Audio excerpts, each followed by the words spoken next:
All right, let's dive into a big one. We're about to unpack a book that is, without a doubt, one of the most explosive and influential texts in the history of ideas, Al-Ghazali's The Incoherence of the Philosophers. I mean, what a title, right? It definitely pulls no punches, and believe me, neither did the author. Here it is, written way back in the 11th century. This thing created a shockwave that just rippled through Islamic, Jewish, and Christian thought for hundreds of years. It is so hard to overstate its impact, and it all kicked off because of a profound crisis of faith. And that's really the heart of the matter, isn't it? Al-Ghazali looked out at his world and saw that the revered, powerful logic of the ancient Greeks was actually leading people away from their religious beliefs. And he decided, you know what? Something has to be done about this. So, to really get this book, we've got to understand the world he was living in. We need to get a feel for the problem he was trying to solve. Because when he looked around, he saw an intellectual culture that was, in his view, in some serious trouble. And these are Al-Ghazali's own words, right from the introduction. He's talking about a group of intellectuals who were so impressed by philosophy, they started to feel like they were kind of above traditional religion. For him, you have to understand, this wasn't just some dusty academic argument. No, this was a full-blown spiritual crisis. You have to remember, back in the 11th century, the ideas of the ancient Greeks, guys like Plato and Aristotle, were basically the peak of science and logic. They were the cutting edge. They offered this incredible way to understand the universe using just pure reason. And you can imagine, for a lot of smart people, that was, well, it's super appealing. And this quote, man, it just nails his concern. Al-Ghazali's point was that people weren't really wrestling with these ideas. They were just starstruck.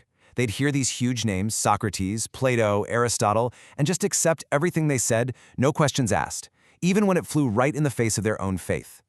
So what did he do? He didn't just sit back and complain about it. Oh no. He launched a full-on intellectual counterattack, and his weapon? It was this book right here. The title in Arabic, Tahafut al-Falasifa, means the incoherence of the philosophers. And that word, incoherence, that's everything. See, he wasn't just trying to say, hey, you philosophers are wrong. He was arguing that their whole system was fundamentally broken, that it was self-contradictory, illogical. Okay, and this is the really crucial part. This isn't a book about faith versus reason, not really. It's philosophy versus itself. Al-Ghazali's strategy was just brilliant.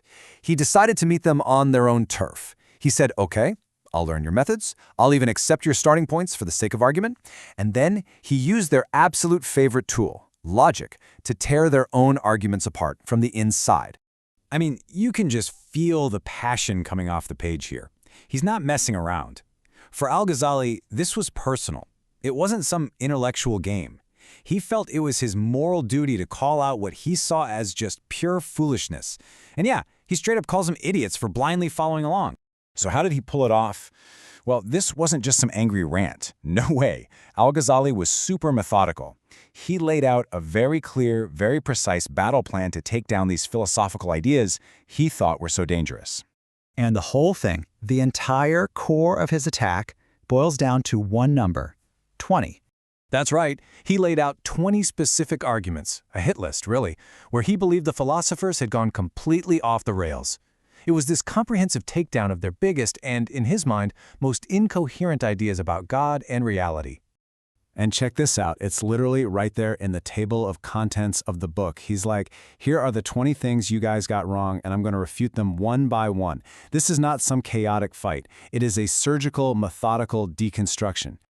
So what kind of stuff was he talking about? Well, these were the biggest questions you can imagine. Like, is the universe eternal?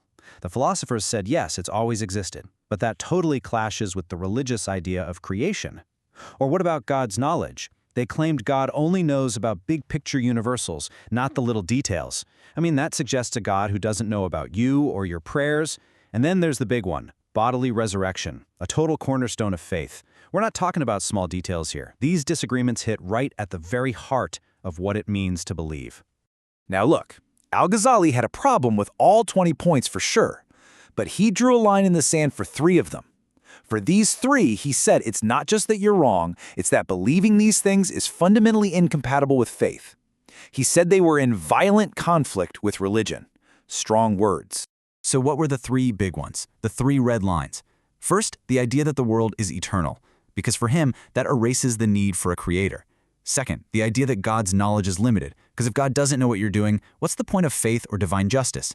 And third, denying bodily resurrection. That just guts the whole concept of the afterlife.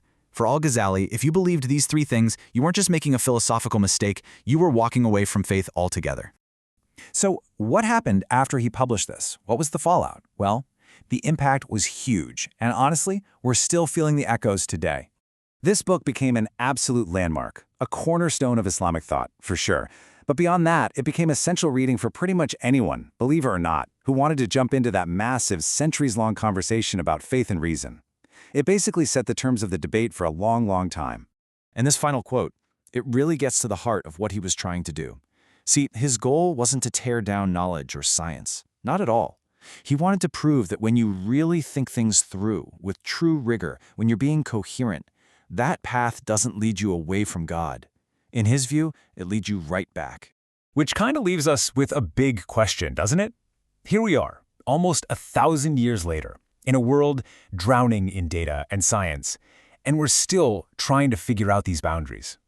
Al-Ghazali's work is this powerful reminder that this struggle, this tension between what we can prove and what we must believe, well, it's an ancient one. And that search for coherence, yeah, it's still on.